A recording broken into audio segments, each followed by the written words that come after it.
All right, guys, thanks for appreciate the time. And so this is going to be live streamed. We are we're going to we had a presentation not too long ago where it was very interactive. We're actually going to let the presentation go through for about 35-40 minutes. Keep your questions till the end. Because the questions are going to be very difficult for the audience to hear that you guys are going to have. So we're probably just going to end the presentation and then just have more of a conversation. But for those of you who are new here, welcome. We're the Gen X Collective. Started about a year ago. The point is to get Gen X guys together to talk about stuff that impact us. Health, wealth, apparently oil. Wasn't the first thing we thought we were going to talk about. Yeah. And so Chris is one of our newer members, started joining us about 4 or 5 months ago, and had a crazy background. I hope you guys got a chance to see the podcast, but the journey from dentist to oil man to now public speaker has been great. And so we started talking. I thought it was a very interesting topic. Initially, we were going to do this on the 2nd, and then I said, well, the war might be done by the 9th. Like, when should we do it? He's like, it doesn't matter. Like, this is such a problem that we need to know, you guys need to know. And then if we can come up with strategies on how to protect our wealth or manage around it, that was the intent for today. So we're going to go through this. Hopefully the sound will come okay. There's a little mic in the back. Sorry, there's a speaker in the back, so hopefully it'll work. If not, just keep reminding Chris to speak up. Yeah, I'm on ring. Perfect. And then afterwards, we'll have time to network some more and have a conversation. All right. Perfect. Thanks. All right.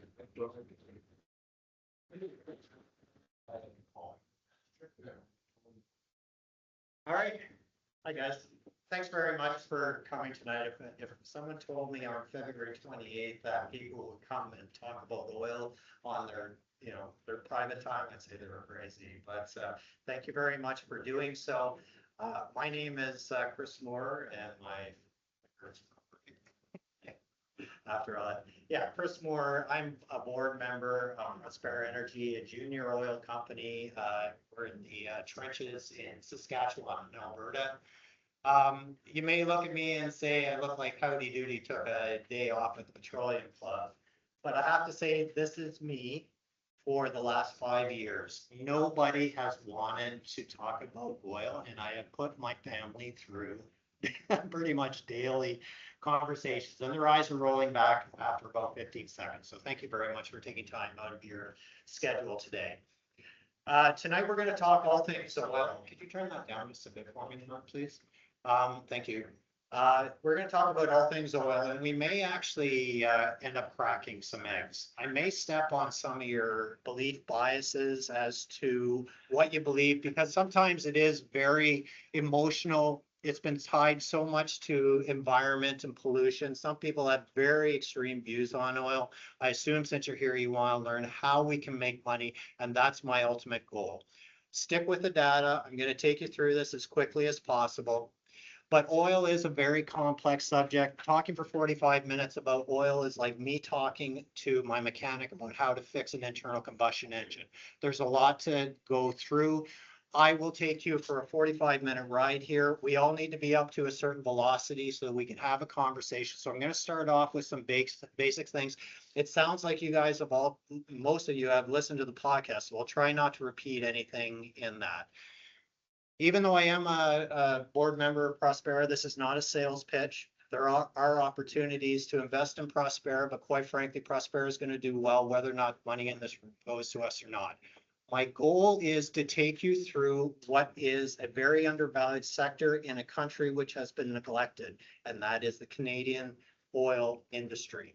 And I want to be able to allow you to see where you can leverage this crisis, which is the worst in history, and it still hasn't hit us. I want to show you how you can leverage that and make a lot of money, but it is complex. So as I say, I'm going to talk for about 35-40 minutes. I'm going to try and keep this succinct. Please keep your questions to the end. One answer to a question is going to create 5 questions, and there are so many rabbit holes that we can go down. What I would like to do is get us to the question and answer. You can take me down whichever rabbit holes you want to go down. Okay, just forward-looking statements. You've seen these before. This is for entertainment purposes. I'm not a financial advisor. Do your own due diligence. Consult a financial advisor. So the first thing we're going to start off with is CapEx cycles. And if everybody's eyes didn't roll to the back of their heads right now, I don't know what would make it roll back. But essentially what we need to take a look at is Dan Jurgen's research. Dan Jurgen is a petroleum historian. Believe it or not, there is such a thing. We all know that oil is cyclical. We all know that you don't marry an oil stock, you ride it up and you get out when it goes down. It's cyclical. It doesn't always produce the same. Mr. Jurgen went in and he took a look at the petroleum cycles over the last 170 years since petroleum was discovered in Titusville, Pennsylvania in 1858. And what he identified, and this is the most important chart I will show you tonight. What he identified is that through the 6 cycles that we have gone through, each cycle can be broken down into 6 stages, which, even though the events nor the catalysts are the same in each cycle, they have themes which are repeatable. This is nothing new, gentlemen. We have been through this in history 5 times, and now we are going through the 6th time. We are now in stage 5 of the 6 stages of the 6th cycle. Okay, that's really important to know because to us, this sounds new. It's been a 30-year cycle of technology. And when we take a look at history on the open market, you can see periods in time when commodities do well and the overall market does not. When commodities do well, the market is generally going down to sideways. We look at the great crash of 1890, 1929, 1960, 1970, 1984. These are all times where commodities boomed. So they end up being counter-cyclical. They are a natural hedge to each other. Technology or innovation of the day and the commodity cycle. Right now, you can see that commodities in comparison to equities are at their lowest values in history. So they work against it, and all it is a CapEx movement drawing liquidity out of one sector and into the next. And the technologies are never the same. In the 1880s, it was railroads. 20s, it was the cars. In the 60s, it wasn't so much a technology, it was the nifty 50. It was an innovation of business models. It was the biggest, highest cash flowing companies on the S&P 500. They could do no wrong. In the 2000s dot-com bubble, and now we're into the AI. But if you take a look at the worst crash in human history and the stock market, the Great Depression, over the 3 years after that stock market crash, you'd be down 89%. If you owned a portfolio of 25% gold, 25% oil, 25% materials, and 25% agricultural products, you would have had an accumulated 3-year return of 45% annually. They are counter-cyclical. They work against each other. And we are now at an inflection point where we have commodities coming up and possibly technology rolling over. And you say, okay, well, that's great. What does that tell me? Is there the possibility that any of these previous 5 cycles rhymes with what we're doing right now? And history generally doesn't repeat itself, but it definitely rhymes. And the answer is a resounding yes. And that is the cycle between 1968 and 1984. A massive commodity boom in an era of stagflation, high interest rates, low economic growth. At that time, we had severe underinvestment in oil and gas. We had a severe supply crisis. The oil embargo of 73, the Arab countries stopped exporting to the OECD countries in response to the support for the Yom Kippur War. The USA at the time was a net exporter at 10 million barrels a day, but by 1973, their production was starting to roll over. There was a massive monetary debasement. Nixon took the OECD world off the gold standard. There was a failure of the master energy plan. Everybody was going to go to nuclear. Everybody was moving to coal generation. There was an electrification, very much to what the themes are today. And finally, the US was actually the swing producer at the time. Their production was actually rolling off. So we didn't have any spare capacity in the system. Today, when we look at this, do we have severe underinvestment in oil and gas? Absolutely. We have a huge major disruption, 3 times, 4 times the size of the oil embargo. US is once again a major exporter, and I say once again because in 1973, they were an exporter. By 1978, even by increasing their drilling rigs by 4x, by 4 times, the US production by 1978 was 5 million barrels. It depleted. We have a massive monetary debasement. We've gone through QE. We've had the climate change narrative with master plan shift. And finally, gentlemen, we are out of spare capacity. We have OPEC. It used to be that everyone thought they had about 8 million barrels. We are down to 1.5 to 1.8 million barrels of spare capacity. Spare capacity is the amount of oil that can be brought on short notice to keep production up for 2 months. OPEC is the only swing producer and they have almost nothing left.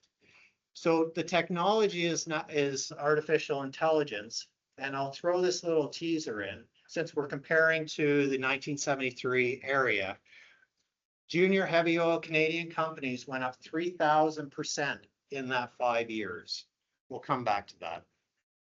So the bottom line is right now, rhymes with the 1970s stagflation environment. But will the cycle be more extreme?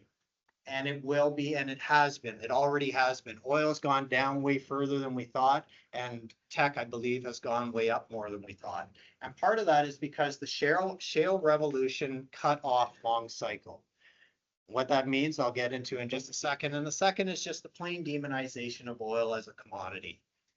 So let's go into very quickly, what does it mean that the shale revolution cut off a long cycle? There are 2 cycles that are going on.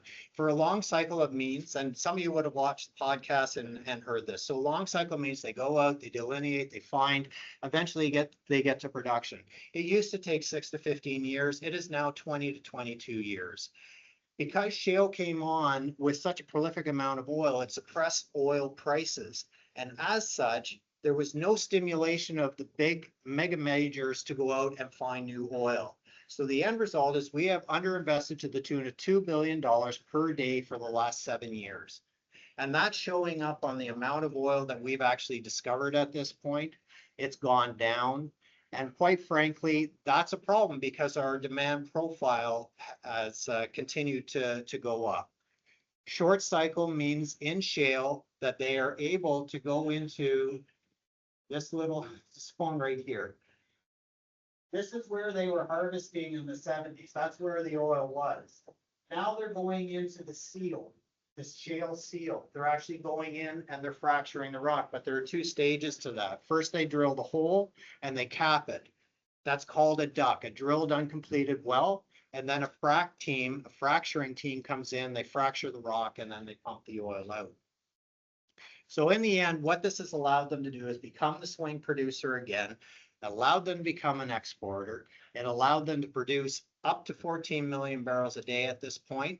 They might get a little bit more growth with the prices that we're getting right now, but the cycle time was fast. It wasn't years, it was months.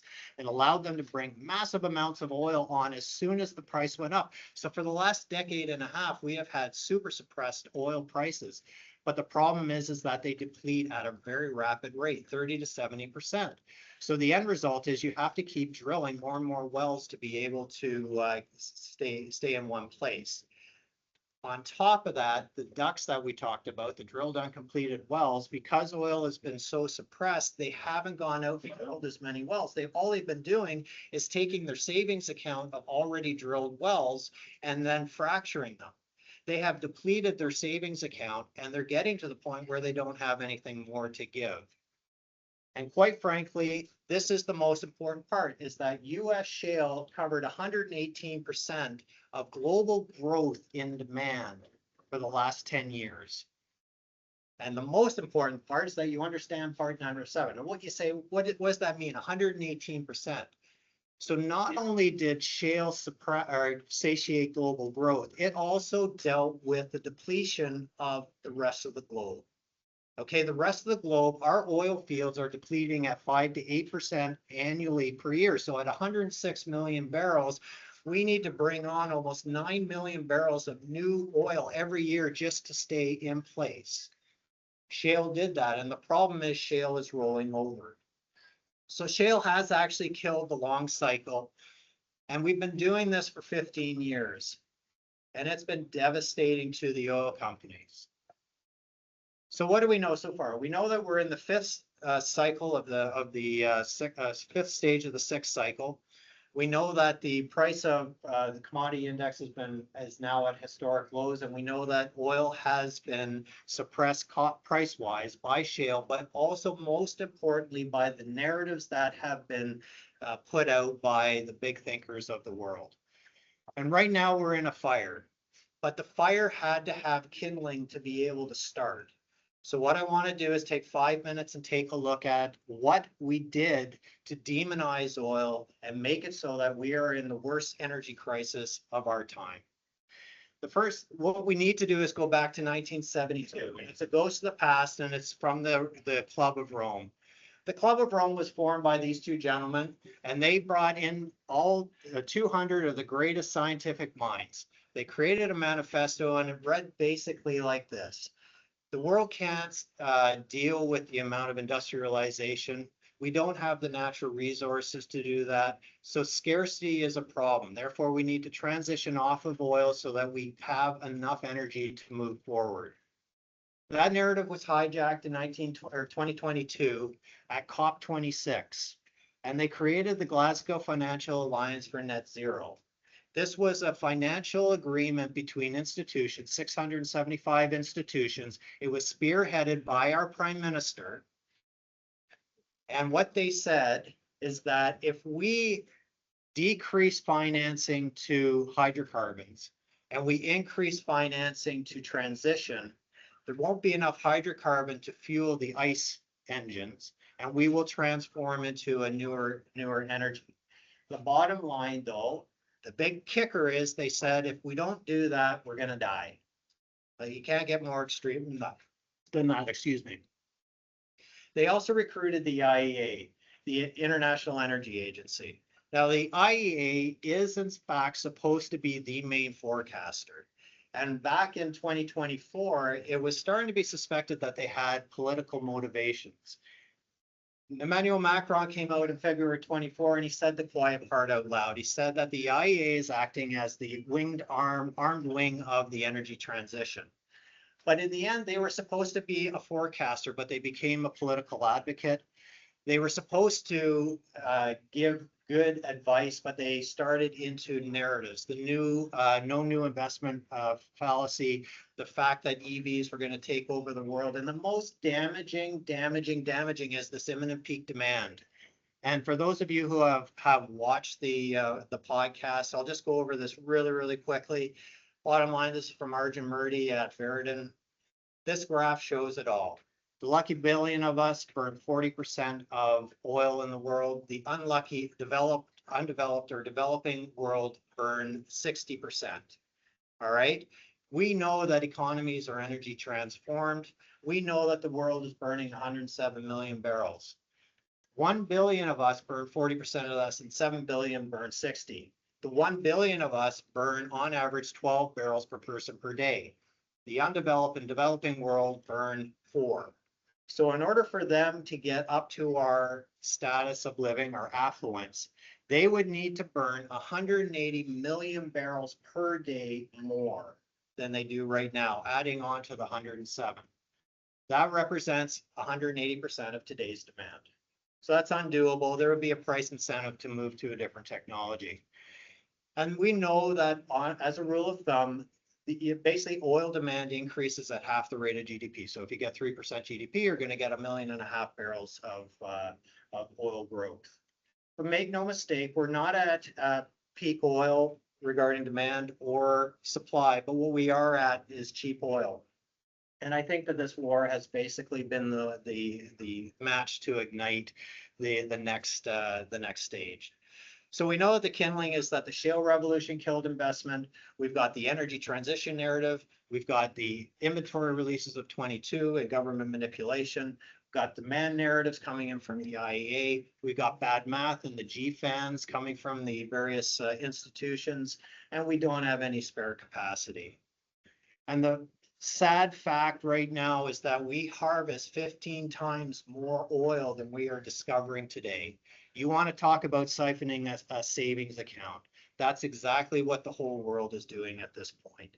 And demand relentlessly keeps going. So really what we're in right now is a reverse COVID situation. In 2020, we started off with a situation where COVID killed demand. We were down 20 million barrels. Interestingly, the whole world shut down and we were still burning 80 million barrels. But still, we had a demand shock. We didn't need 20 million barrels. Oil went negative in April of 2020. The detrimental effect on the oil industry was amazing. Companies went bankrupt. Some companies almost went bankrupt, but today it's the exact opposite. We are missing in supply 20 million BOEs. We have 12 million to 13 million of oil, and then we've got 8 million of product and natural gas. And when we look at what's coming out of the Gulf, we don't just have oil, we have fertilizer, helium for AI chips. We've got methanol for biodiesel. Singapore and Malaysia are the US competitors for biodiesel. They don't have any methanol to move forward with that. And no matter how you slice it, the mitigation at this point, we're down 20 million BOEs. We've got rerouting of Saudi oil. We've got various other mitigation factors. We're still down a massive amount. It just hasn't hit us yet at this point. And so if we go over the math, it's damning. If the conflict lasts to the end of April, we are down 1.2 billion barrels. If it lasts until the end of May, we're down 1.5. If we're down to June, it's 1.8 because we're essentially missing 300 barrels of 300 million barrels of oil every month that the strait is shut in. But this is the most damning information right here, is that in order for the OECD, the Western world, to function for their commercial inventories, they have to have a certain amount of oil in the pipe.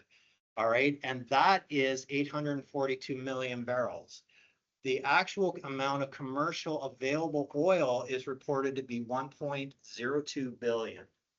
So that means that the effective capacity that's available through commercial supply at this point is 178. We're now releasing 400 million barrels of SPR, which will go into the commercial inventories. They can't do it all at once. It has to be at 2.5 million barrels a day. That gives us 75 million barrels by the end of April. So the effective available oil to us in April is 253 million. And that sounds like a lot of oil, right? But the problem is the supply coming out of the Hormuz, we've lost 330 million. So the end result, JP Morgan came out and said the effective breaking point for the global oil market is April 23rd. It's right around the corner. It's within the next 2 weeks. So now we have a ceasefire. Oil goes down like crazy.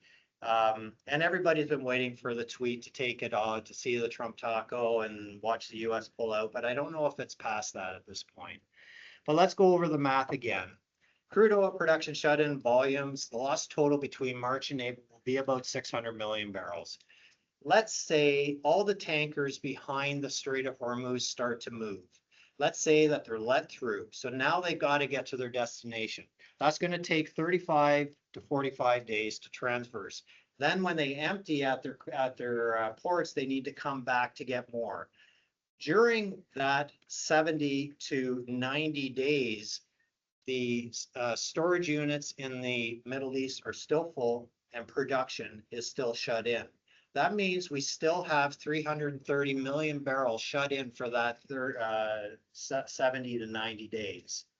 So you say, okay, they get there and they have to siphon some of the storage out first before they can start up their wells. Now remember, their wells are the same as Prospera's wells. Iraq is primarily heavy oil, and I know our wells. It takes time to get the pressure up underneath the surface to move the oil in. But let's say tankers arrive, they start to unload. It takes probably 7 to 10 days for them to get that. So that's another 70 million of shut-in production. Finally, they can start production, and then they, but they're not going to come up to speed right off the bat. So that now we're at 400 million. And then eventually, we get to the point that even after the strait is open, we've lost 540 million barrels. I mean, it's astronomically huge. So that by the end of April, by April 30th, we will have lost 1.14 billion barrels. And we go through more math. I'm sorry, this is kind of boring, but the effective commercial inventory is 178. We saw they're releasing 400. To offset that, the EIA will need to do 700 million barrels. And the bottom line is this, gentlemen, is that in essence, if we completely drain the OECD SPRs, we will have offset all of the losses to April 30th. We will be empty at that point in time. So I am sure you can see that there's going to be essentially a certain amount of panic, and that's where we're going to capitalize financially. We need to look back to what is the Fed going to do this. If we look back in the 70s, what they did is they hiked rates. They hiked rates from 5.73 up to 12%. In the end, that killed demand. It didn't print a single barrel of oil, and in the end, it stagnated the economy. Now, if we look at today, we have a $300 trillion global debt bomb. And so we have an issue that back in the 70s, they didn't have. We cannot raise rates because we know that for every 1% that global rates go up, we're adding 3 trillion onto the servicing of that debt. So essentially what we are at is a QE paradox. It's very binary. Either the Fed raises rates and they cause a deflationary spiral and a systemic default, or they go into quantitative easing again. And they will always choose this versus systemic default. Whether or not they do, we'll find out. But can you imagine what commodities will do if in a high inflation environment, they cut rates? It will be devastating if you're not part of the complex. So that brings us to why we're here today to talk about oil, because Canada is sitting up here and we have lots of oil basins. We've got Alberta, Saskatchewan, southeast Manitoba, and we've got the fields out on the east coast. We have the third largest reserves in the world. 12 million barrels shut in. We've got 400 million being released, and all of that has to be replaced. We are going to go from a just-in-time model of business in oil to a just-in-case, which means that every country right now that doesn't have enough is going to take a hard look at their transition plan. They're going to go more electric, but they're also going to want to have enough oil to mitigate this type of crisis.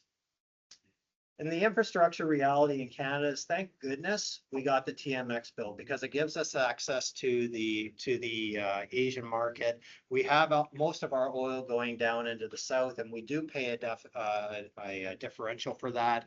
But we do have a competitive advantage over other countries. And in the end, we are in a profitable niche that gives us access to both Asia and to the US. Heavy oil doesn't decline very much. And the biggest issue is that when oil comes from the US, it's very light. When we look at the profile of what they produce, you can see that heavy oil actually produces 50% diesel. The product profile is much different. US refineries actually can't use as much of the US oil. They need to export it.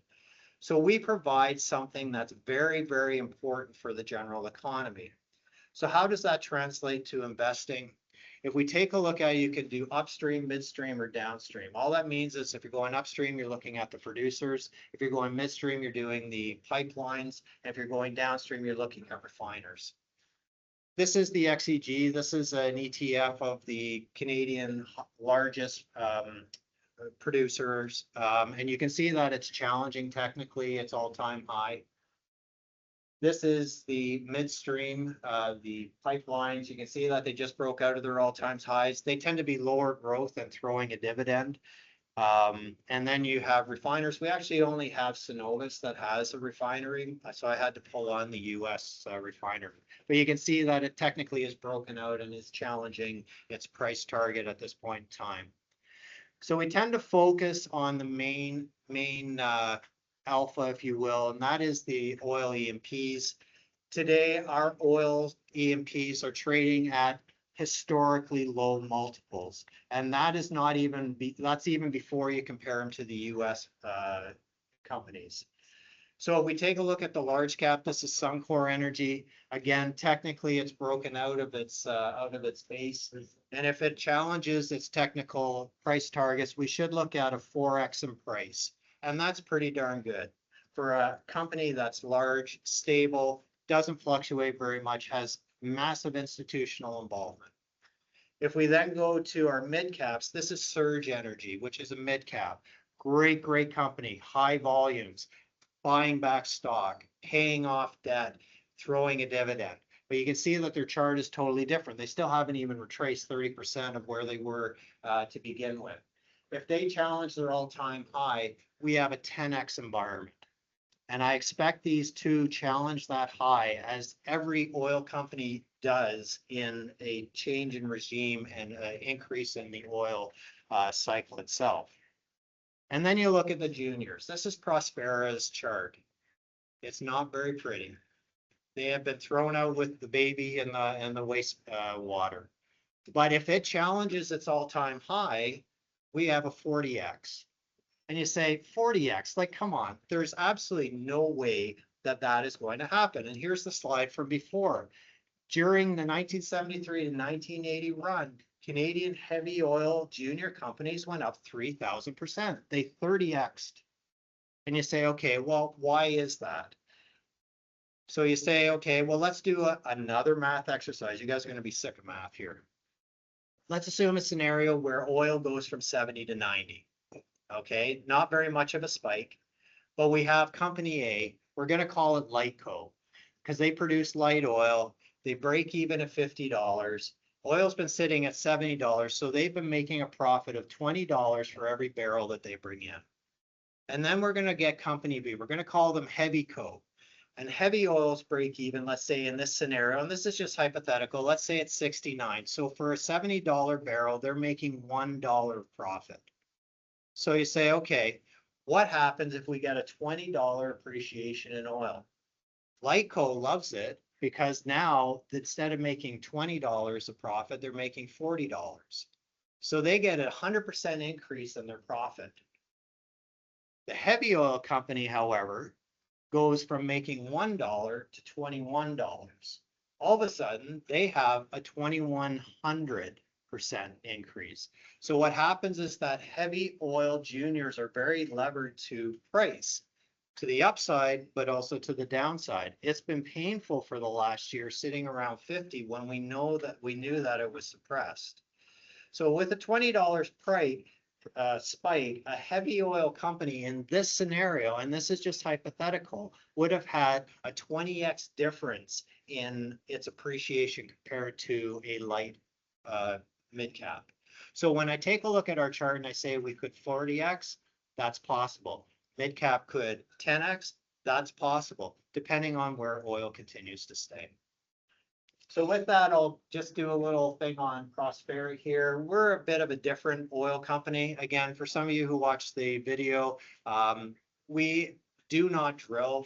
We have taken over field with reservoirs where the big guys have already done the drilling. They have got the casings in the ground. They've got the rods in there. Really what we are doing is systematically reworking these wells so that we can harvest the oil that's been left for dead. There has been a step change in the technology available to us. So with that, we're able to very economically go in and maintain these wells, harvest them, take them off the liabilities of the general taxpayers. We have 6 fields. 3 are heavy oil in Saskatchewan. 2 of the heavy oil are just cash flow cows at this point, and we're really focusing in on our loose land property because that's where we've grown. We did have a management change back in November of 24.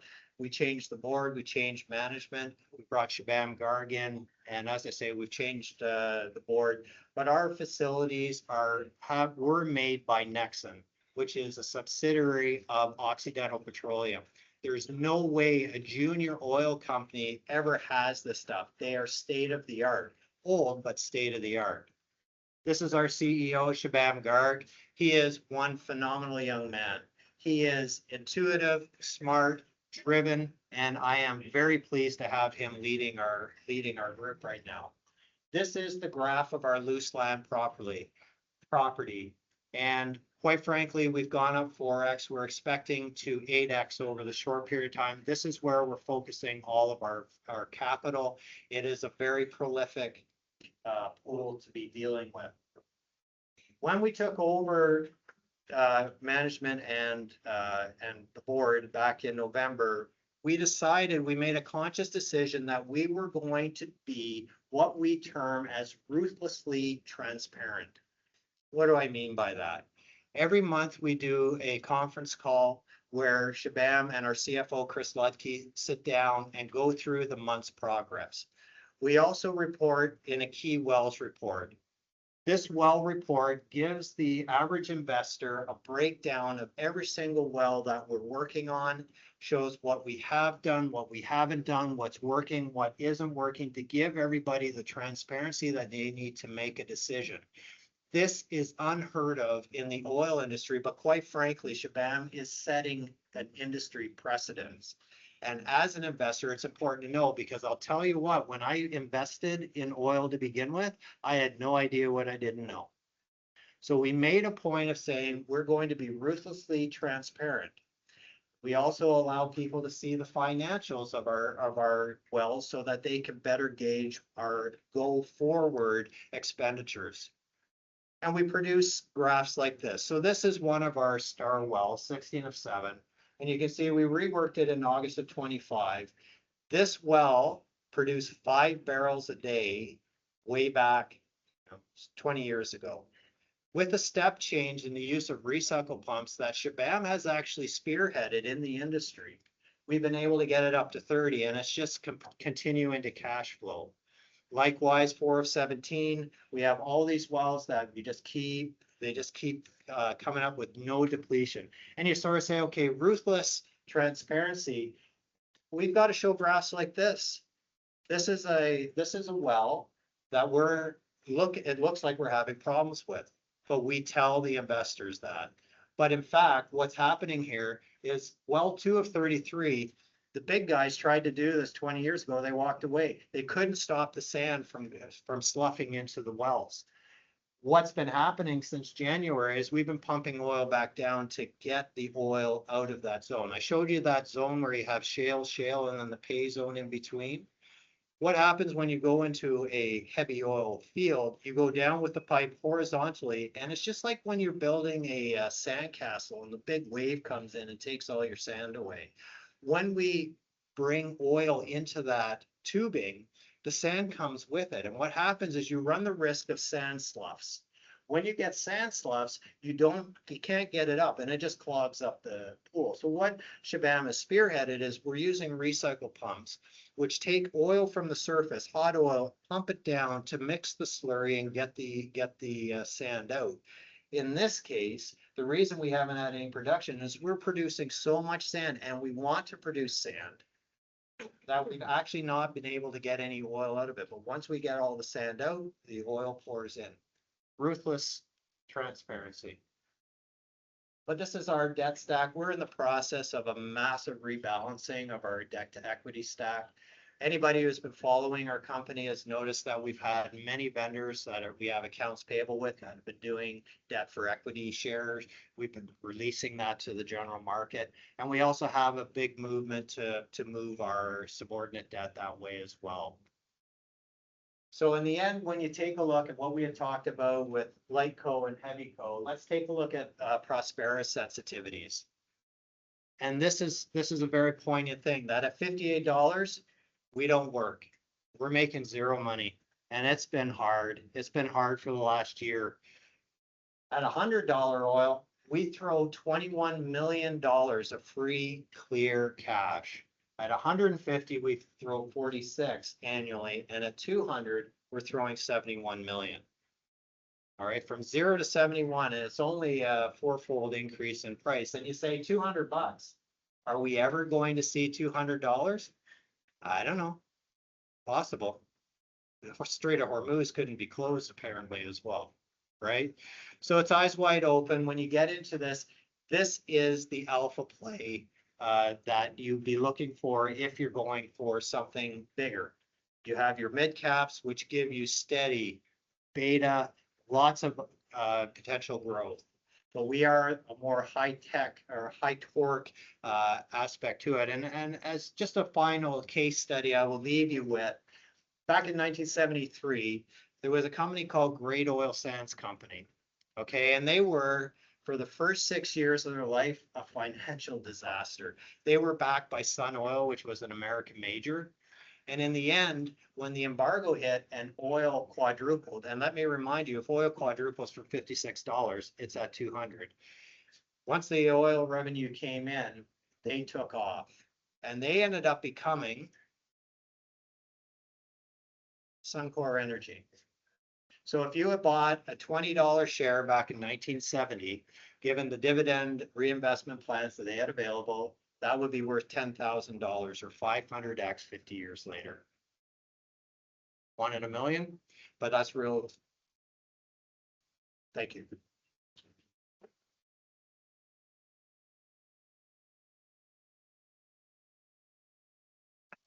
Trying to keep us a second. Yeah, I mean, I can see your eyes rolling back. I've seen it before from my family. So, anyways, I'll just open it up to you guys. Like, we can talk about nothing. We can talk about whatever you want to look at. Does anybody have any burning questions? Yeah. So we have lots of oil here. Troubles in the Middle East. Why don't we just use our oil and keep the oil price low? So the question is, why are we not using our oil to our own benefit? Right. It's a good question. Oil is not an industry that you can turn on a dime. We have spent the last 40 years building an infrastructure where you get dependency. And dependency is, if we said to the US, no, we're not giving you our 4.6 million barrels a day, we're going to keep it for ourselves, I don't think they'd be too happy. When you give a commodity, it's like giving an incentive to an employee. As soon as you take it back, whoa, you can't do that. Even though it was, you know, an uptick, you can never, it's hard to take it back. So we actually don't have the refining capacity either to be able to take oil and produce. We have almost zero refining capacity. We do have some out on the East Coast with the Irving refineries, but most of what we get goes down to the States, they refine it, and then they ship it back up. But you bring up a good question. And back in the 80s, the Canadian government decided that they were going to become self-sufficient, and they formed Petro-Canada. Petro-Canada was supposed to be a massive integrated company that would allow us to be self-sufficient, and it just never worked from what I understand. So I don't know if that answers your question. Bottom line is, I don't know. It makes sense to me, but I don't know. Are we producing enough for us and the US? Are we producing enough for us in the US? Again, because we pump everything, well, we put more than 80% of our oil down into the States, and they refine it, bring it back up to us. Yes, we are insulated to a certain extent. We are a net exporter. You know, by the time we export the oil and bring it in, bring in the products for us to function, but we're still dependent on that refining capacity. We're still dependent on the refineries to get that oil back up to us. So I think the answer to your question is yes. And because of that, we are insulated. But, you know, at some point in time, the roosters will come home to roost. I always thought that wasn't that we couldn't produce it, we just didn't have the bandwidth to distribute it, have enough pipelines. Exactly. It's like Keystone, they're trying to come up with a new name. I think that's a bad name. Yeah. It's not the. So the question is, do we have enough egress, and why do we not have enough egress? Without getting too political, since this is being broadcast, Canada is, in my opinion, very poorly managed. I think that, I mean, we've had conservatives and liberals in there, so I'm not being partisan. I think we're poorly managed and, you know, for one of our prime ministers to say back in the mid 2010s that there's no business case for LNG and what it is costing us on a daily basis right now is criminal. Everybody makes decisions. We don't have enough egress. The TMX line will be filled by the end of this year. Okay, so we won't have any more egress from there. They're talking about another pipeline. We need it yesterday because we have a finite amount of time where commodities will boom. And if we don't take advantage of it, we're going to build it just in time for it to collapse. So yeah, it's a major frustration that everybody in the industry feels. So what do? We get the Americans to build Keystone so we can pump more to the Americans. We become more dependent on our one customer. Instead of moving it to James Bay so we can get it to Europe, instead of sending out to BC so we can get it out to Asia. Asia is the growth. The OECD countries are actually going to decrease in their fossil fuel demand. It's China, it's the unlucky 7 billion people who are coming up their economic S-curve. That's who we need to be catering to. And we're just not doing it. So at least we have TMX, right? We have 2 metric tons of LNG that goes out. In the time that we built that too, the US has gone up to what, 12? I mean, you know, and LNG is part of their national security doctrine at this point. It's not, I don't believe, a surprise that, you know, that is the case. They put a lot of money into it. Does that answer your question? Sure. Yeah. So most of our oils flow south. Yeah. I guess price dictates demand, but is the demand from the south steady? And if you saw one or more western provinces leave the country, does that change any of this math, or is it still basically math, whether it comes from an independent province or from a Canadian province or an independent?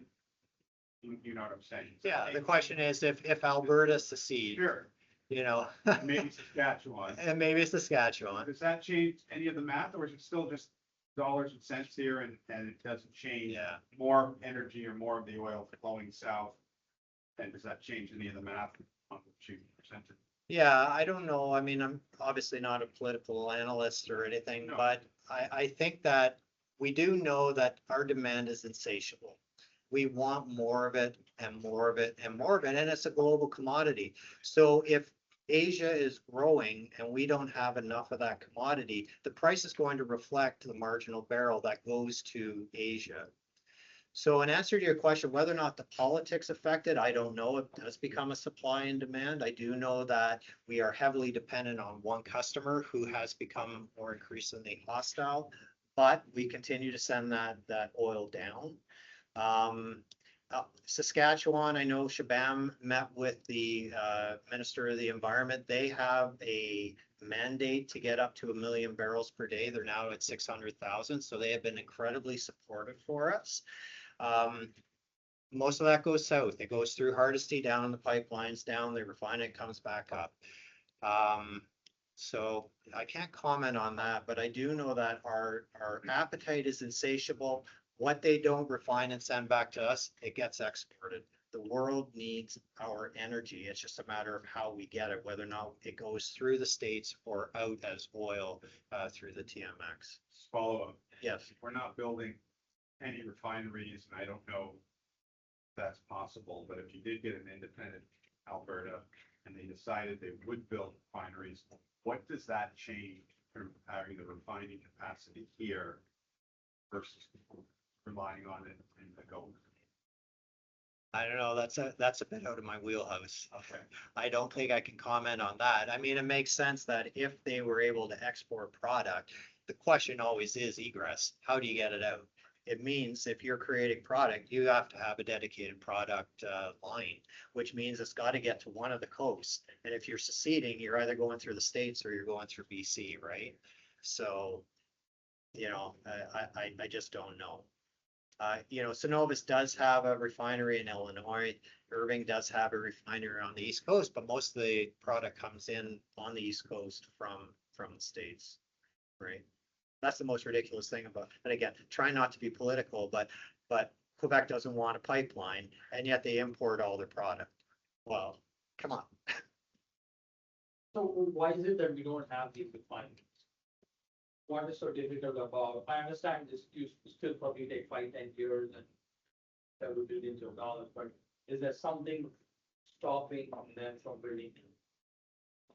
I don't know, Kumar. Like, I mean, it's ridiculous. I mean, like, we have one competitive advantage. Again, not trying to be political here. We have one competitive advantage. We harvest natural resources. And yeah, we've got a great tech sector and but we have lots of resource. We need to harvest it. You look at UAE, you look at Saudi Arabia, they don't have their government saying we're going to put a price cap on or an emissions target. Like, get out of our way. Do you know how much it costs not to have the LNG build out that we could have had from 2015? Thousands of doctors, lots of hospitals. Our healthcare system is failing at this point. That's all revenue that could come into our pocket. Oil, natural resources is what Canada has, and it's our competitive advantage. We keep getting in our own way. So to answer your question, I have no idea. I have no idea why we. So if oil prices are gonna go up, are you expecting the green sector to go up as well to compensate? People are like, okay, shit, got to move to energy. All the stocks are gonna go up as well. Yeah, so the question is part of the response of the world going to be to move the transition to EVs or alternative energy sources forward? And it is an unresounding yes. Trump gave the transition narrative more juice than any sort of public policy could. Because you have to think about a Singapore, you have to think about, India, where yes, they're dependent on, not so much India, but if you look at South Korea, Malaysia, Indonesia, they don't have an SPR. They are suffering right now. We hear a little bit about it in the news, but they don't have jet fuel. They're cutting back. Even Australia has gas stations that are emptying. So really, they're going to look at this and they're going to say, we need to have a backup. We need to have some form of oil commodity and natural gas SPR. And we need to look at alternatives. We need the China model. My iPhone is a phone built on coal energy. Coal is the big winner of all the commodities. It's abundant, it's secure, it's available, and it's cheap. So we're going to see most likely the China model. China has lots of nuclear, but they have lots of coal. They're building 2 coal-fired electricity plants every second week, and they have another 40 scheduled, from what I understand. And here we are in Canada saying, no, we want to put an emissions cap on our industry. Like, anyways, not being political. But yeah, I mean, Trump gave the transition a big kick in the derriere. It's going to move forward quickly. Along the lines of what I was going to ask, is that why I'm seeing in the media feeds now, all the solar and government incentives, and all of a sudden it seems to be brought back up, and our Ontario government is saying, oh, we're building all these new small nuclear plants and everything else. Yeah. So they're starting to ramp up electricity, which to me has been kind of weird right now, because we downfall of our electricity down in the States. Yeah. Like we don't have the friggin' manufacturing here in Canada. Yeah, it's all gone elsewhere. Yeah. So really what you're asking, I mean, is, when you have a population that wakes up, everybody's waking up right now to the fact that energy is actually important. Oil is in my coat, my shoes, my iPhone, my glasses, this. I mean, it's absolutely everywhere and people have no idea. So that's just oil. But when you can't drive, when you lose your mobility, if you lose your job because there's not enough energy, I mean, they're doing shutdowns, I heard, in Pakistan, like, that's a big deal. It is literally reverse COVID. People understood what it was like when you didn't have your mobility because of the virus, but now we're finding out, we could find out, if it continues on, what it's going to be like if we go back to the dark ages and we don't have the fuel to move us forward, right? It's almost an inconceivable concept. I think you have an aware populace. And I think with that, big changes are gonna happen. That's my opinion. I'm so ready with looking at us for this thing, one day, if we have new buyer. Yeah, great question. I knew Venezuela was going to come up. So when Trump and went into Venezuela, you have to understand Venezuela creates essentially bitumen, the same as us. Bitumen is very super heavy oil that needs to have effluent put in and needs ethanol and naphtha to get it to be mobile enough to be able to transport. It also requires a lot of capital expenditure to maintain the properties. Venezuela, when it came through Chavez in 2010, their equipment slowly started to dilapidate. There were multiple problems when they went in. Chevron had kind of its own little area, but they were only producing about 700 barrels per day. So I saw on my news feed that they got up to 870 barrels, 70,000 barrels. That's not true because they need 100 to 150,000 barrels of effluent to get it through the pipes to get it out. And a lot of what they're shipping right now is what was in the storage tanks. Satellite data indicates that the storage tanks are so dilapidated, they're actually on an angle. So when they came in, it wasn't like they turned on a button and all of a sudden Venezuela started producing in the Orinoco fields. It takes time. And they've got insurgents that are pumping holes into the pipeline because it goes through the jungle. They're harvesting the oil out of the pipeline and then selling it over in Colombia. Very little information comes out from that. The bottom line is it's going to take tens and tens and tens of billions of dollars for Venezuela to get up to anything that's going to be a concern to us. Basically, what the Trump administration did is they went to Trafigura and Montreal and said, here's the oil, buy it from us at that discount. Now take it to the world and sell it. So a lot of the people around the world said, well, I'm not buying discounted Venezuelan oil, at market price. So a lot of the oil has ended up on the East Coast refineries in the States. And that is, of course, where our heavy oil goes down. But again, as Iraq oil, the US imports, last time I saw, about 300,000 barrels of Iraqi oil, heavy oil. Their oil, the Basra oil, is almost the same as ours. That's got to come from somewhere. So it kind of makes you realize they went into Venezuela knowing potentially that when they went, did what they did there, that, they had a supply. And I don't know if that's the case, but it makes sense to me. They had their heavy oil covered. They need the diesel. If you've been watching the inventories in the States, their gasoline inventories have been going through the roof. Their diesel has been sinking like a rock. They have been refining their own light oil. It produces too much gasoline. And so the media takes that and they say, well, demand is decreasing. People aren't driving as much. No, they're refining the wrong oil, but they don't say that.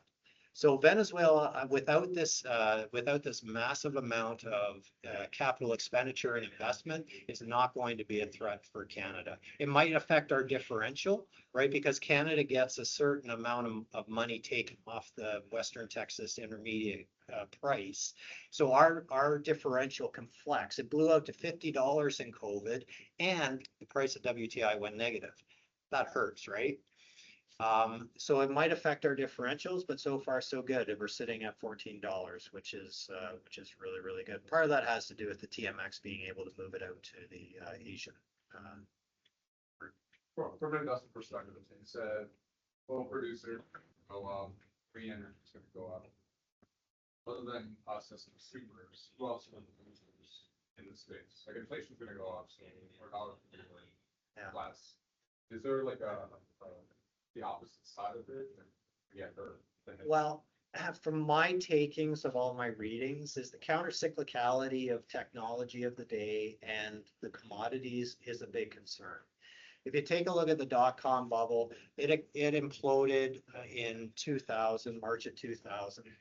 Always seems to be March. You ever notice that? March of 2000, and it went down, and we had 9/11 and whatnot. And the market took 16 years to finally get up to those all-time highs. So my concern is we have so much liquidity. We've got $3 trillion or 3% of the market that's long oil. We've got 30% that's short oil. massive amount of liquidity differential. So what happens when that goes long and the shorts have to cover, or they come out of that? And one of the trades has been long tech short oil, right? That's what some of the hedge funds have done.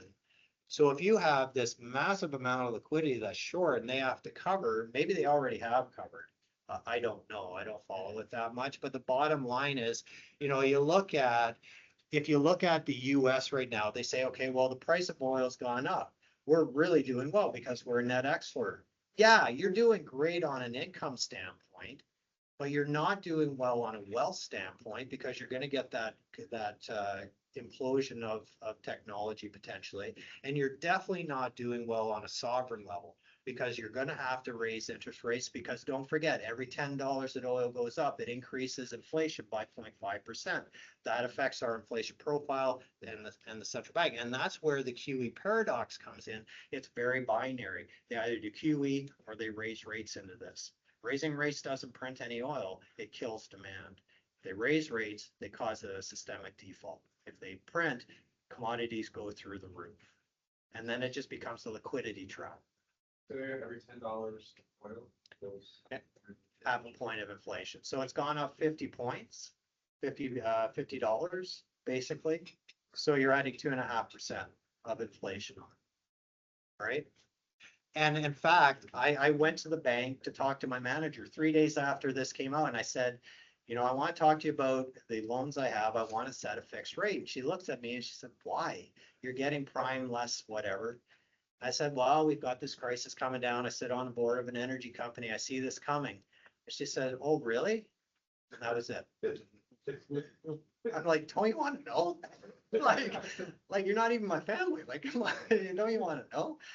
She shut me down. And that's the level of ignorance we have right now. And that concerns me the most, is that we have so many people that have been, from a narrative standpoint, brought up and thought that oil is, or natural commodities, natural resources are evil. What's the check and balance going forward? What ends up imploding? We know which countries are getting hurt the most from this war. We know that Southeast Asia, Australia, Oceania, South Korea, and the Middle East is getting crushed. We know that Russia is a big winner. We know that the US is a super big winner. And Canada will do absolutely fabulously as well. But it's the liquidity trap that's happened 6 times over the last 170 years, which scares me the most. We have so many, what was it, like 40+% of funds were in 7 stocks as of like last March or something. Incredibly irresponsible misallocation of cash. Being ripped off. Need to take notes. Yeah. So. All right. Is Yeah. Prospera expanding into any other energy sectors or it's going to stay with oil? No, we're just we're an oil company. You know, we have an inventory of 160 wells. So we have profiled all these wells, so we know what they produced. We know how much it's going to take to get them back up and running. So what we have been lacking is liquidity. Because oil has been so suppressed, investor sentiment has been so low that has been our struggle. We know the oil's there. We know we can bring it on economically. We know we can bring it on efficiently. We have actually half the the capital efficiency of all the other oil companies. We know we can bring it on very cheaply. It's just a matter of having the capital to do that. So just a lay version, so I didn't catch it all, you went through a lot of stuff. Sorry. Your business, so you essentially taking over old wells, right? Yep. Right, so now you're getting the rest of the juice out of the squeeze. Yep. You're doing that with steam, is that what it is? No, we don't use SAGD, steam assisted gravity drainage. We don't need to. Okay. We have very porous sand, and when it goes through our sand knockout in our facility I showed you, Yeah. it literally looks like you're in the Bahamas. Okay. Like it's white Caribbean sand, so it's very porous. The oil's just sitting there. So if we actually throw too much steam or water at it to push it, it just channels right through it, and all we do is produce water. So right, what number you had up there, like switching to your company, at 4 cents a share, Yep. 4 cents a share. Yep. And that was based on what, quarter, right now? That forecast, is that your? No, that's what we're at. We oscillated between 4 and 4.5. We have been as high as 6. We've been as far down as 2. So we are a penny stock. So some kind of a multiple there anyway, right? Yeah. And the correlation between the price of oil, right? Yeah, totally. If the oil stays where it is, what happens to your share price? Well, generally, we don't value, oil companies according to price to earnings. Because there are so many secondary costs that really don't play as more of an amortization. So we tend to, what we do value, oil companies, their enterprise value to free cash flow. And of course, the enterprise value obviously is debt plus equity minus cash. Our EV to EBITDA is sitting at about 40,000 or so per flowing barrel. So that's a little bit elevated. Well, right now it's pretty standard, but when it was at 6 cents, it was a little bit elevated. What we are in need of is increase in production and cash flow. That happens A, by increasing the amount of oil we produce, but B, also having some help from the pricing, and that's what we're getting now. How long are you expecting elevated pricing? It's a good question. What tweet is coming out tomorrow? How long are we expecting elevated prices? I mean, the market, I think, is just waiting for a taco. I mean, we saw it, you know, he says there's a ceasefire, it goes down 14%. What's changed? Absolutely nothing. But the market is looking for that. Again, you know, so I have no idea, but I do know that all these stocks that have been removed, I'm more worried about the day after. What happens when everything starts? We know we're going to get some form of demand decline or demand destruction. Okay, the difference between demand decline and demand destruction is demand destruction, it's gone. It's like an EV takes the road, it's gone from the ice car that it otherwise would have replaced. We will get a demand decline for sure. What that's going to be, we don't know. But we also know that all of the global inventories within the next month, China's going to have to start releasing. China has 1.2 billion barrels of SPR waiting in the sidelines. They're still importing at this point. They know this is going to be a long war. So my fear is that when we get to the point where we're literally naked, all of that has to be replenished. And that represents probably 3 to 5 million barrels per day excess need than what we have available from supply. So my personal feeling is this is the beginning of, this has been a regime change. We are now in a position that we were in 1971 to 1973. When the oil embargo flipped that switch, it just changed everything. We saw it also in the 20s. We saw it in 1880 as well. So this isn't anything new. I think we've gone through a regime change where we're now going to see a liquidity draw from the technology sector and into natural resources. So I just don't know, Mark. So when all this demand hits in the future, you've got enough wells and enough oil in the ground and enough resources to be able to get it from supply. We have 400 million barrels of original oil in place that has had a recovery factor of 8%. So bottom line is we have 320 million barrels of oil. We can get that up to a 30% recovery rate. What does that mean? That's oil jargon. We've got lots of oil. We know it's there. It's just a matter of getting to it.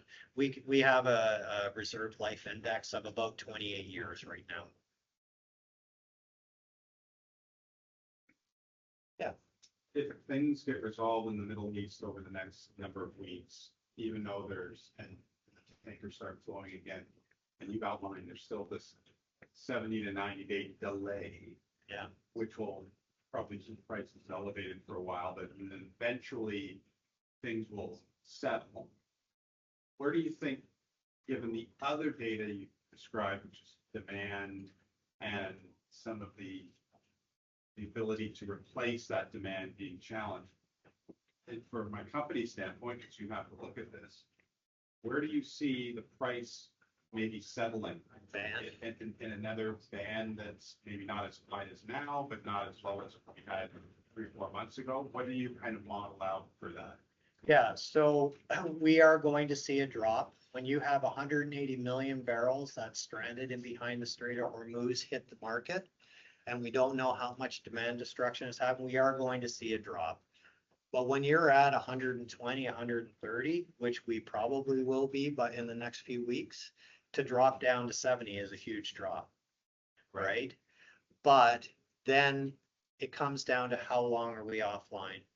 There are some studies that show that if we're offline by the end of April, we fall down to 80 and then we average 90. If we go another month after that, we fall down to 80, but then we average 95. We get into an structurally elevated situation because populations have woken up to the fact that they need some sort of reserve. It's going to affect the security, abundance, and affordability of it. And then you add into the mix, how much money is going to go into the electrification of their fleet? Are they going to go to coal? How much does that affect oil? So there's no straight answer at this point, but we are going to be in what I believe a structurally elevated price environment.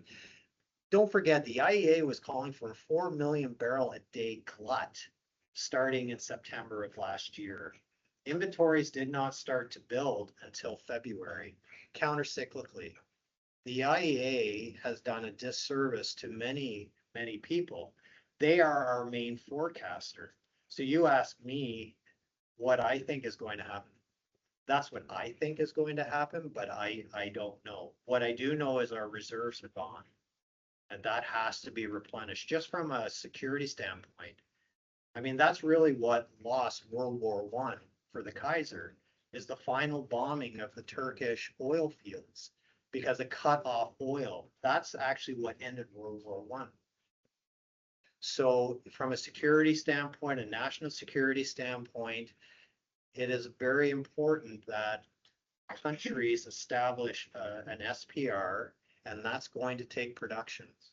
And so, yeah, it could be, we're not in a super cycle, we're in a super volatile cycle.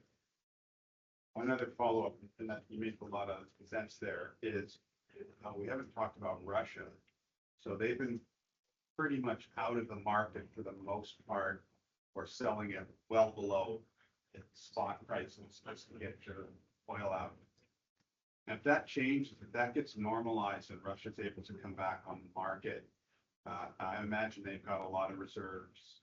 Could that help ease this gap between the growth that's required just to maintain demand and plus probably the demand from the 60% of the world that is going to be energy hungry? Does that have an impact at all on your prices settling?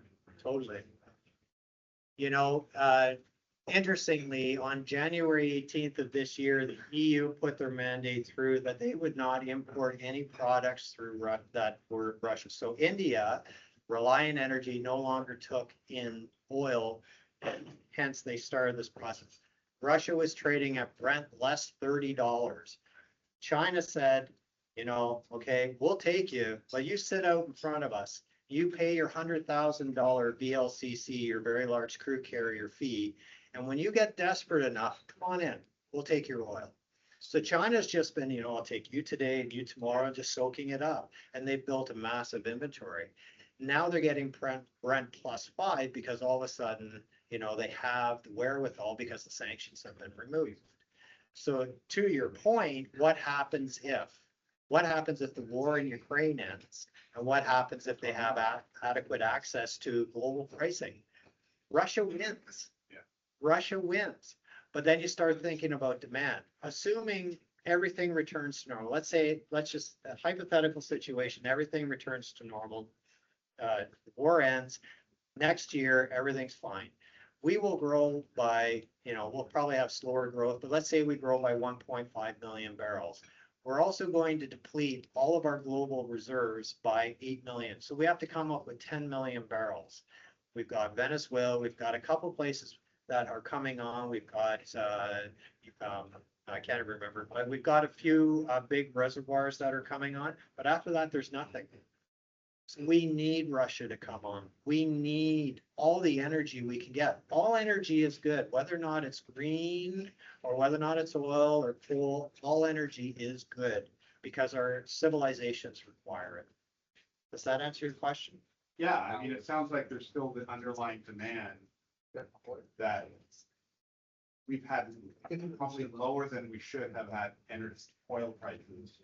And so it'll probably reset wherever that is higher, which makes, whether it's your company or a lot of other companies, much more economically viable from a profitability standpoint. Exactly. So what happens? They go out, they harvest more oil, inventories build, price stabilizes, price start going down because everybody's happy that it's high, right? It's a cyclical industry. Eventually oil crashes. Oil will crash. It'll be out 20 years, but it'll go back to normal. And then there'll be some new technology that'll bring the liquidity through.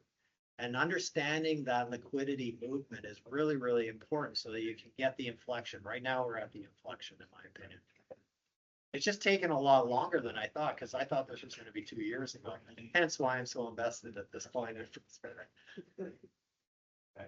Yeah, So is now a good time to buy, or was the last year a good time? it's been a painful year. Like, are you talking like the oil complex generally? Investing. Yeah. This is still a good time to get in. The Canadian mid caps are very heavily discounted right now. They are throwing a massive amount of free cash. They are buying back stock left hand and fist, if that's the expression. So yeah, they are suppressed right now. As the price has gone up, you've seen Athabasca oil go up to $12. It was 18 cents at the bottom of COVID, right? All right, guys. Well, thank you very much for all your time and your listening and not too much eye rolling. So that's all good. Hey,